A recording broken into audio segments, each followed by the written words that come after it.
Vous êtes toujours sur RCV 99 FM pour la dernière partie de l'émission culturelle Opium dédiée à la carte blanche.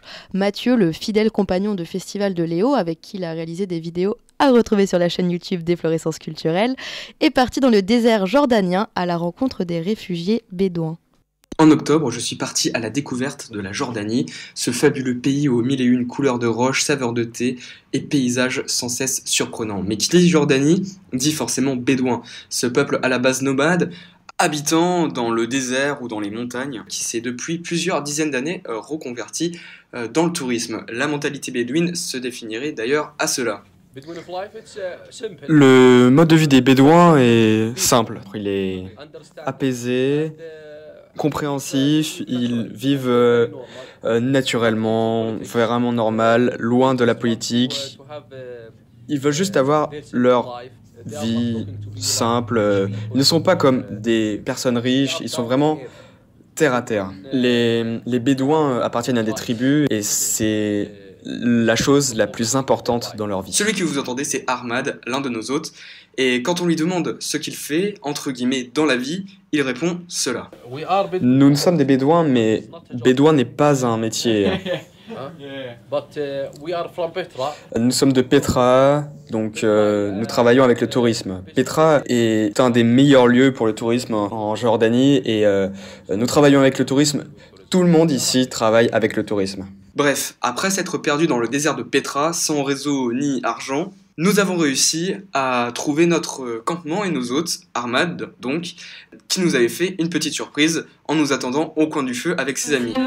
Au menu du Mansaf, plat traditionnel composé d'agneau, de salade et de crème fraîche, le tout sous les étoiles en musique avec, il faut le dire, un peu de shit jordanien, si on peut l'avouer.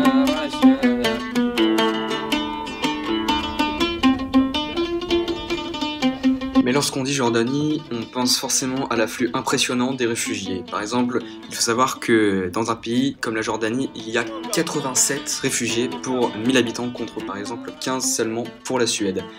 Du coup, j'ai quand même demandé à Ahmad et son ami comment ces derniers se sentaient vis-à-vis de ce qui peut nous paraître comme étant un problème.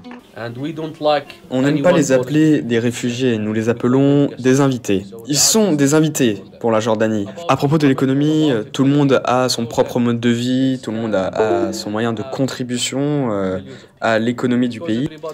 Donc les Syriens peuvent aider. Les Syriens sont professionnels avec l'industrie, la construction, la population.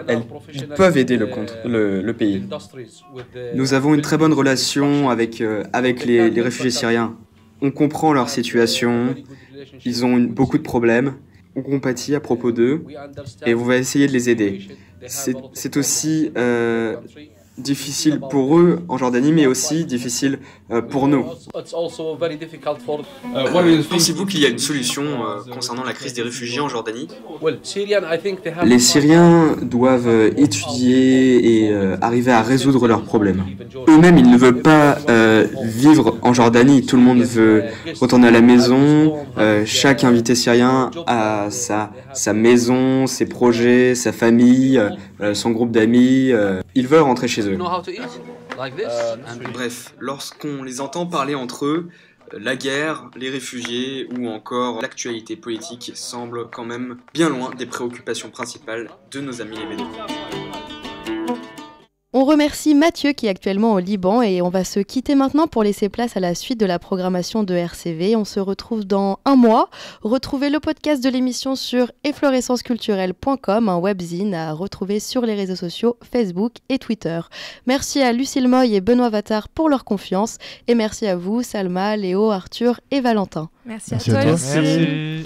On se quitte avec Riles, lui qui a fini son challenge de sortir un son tous les dimanches soirs pendant un an, un album en prévision.